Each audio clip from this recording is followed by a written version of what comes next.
Hello, আজকে আমি বসাবো মানি প্ল্যান্টের গাছ। তার জন্য তো একটা টব লাগবে।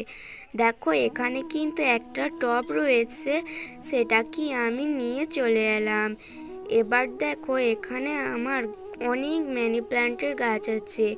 যেমন ধরো এই দেখো এখানে আমি ঝুলিয়ে সব রেখে দিয়েছি।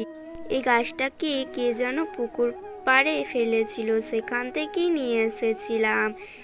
এই যে এই গাছটাকে দেখছো, দেখে মনে হচ্ছে ধনেপাতা, আর এটাকে দেখে মনে হচ্ছে পালং শাক, কিন্তু পালং শাক না, এটা হচ্ছে এলেন্ডোনা গাছ। তবে আমার দেখো এখানে বসানো হয়ে গেছে। এবার আমি জুম করে দেখাচ্ছি কেমন দেখতে লাগছে। এবার জল দিয়ে একটা জায়গাতে রেখে দিচ্ছি। দেখো কত সুন্দর লাগছে। আজকের মতো এটুকুই, টাটা।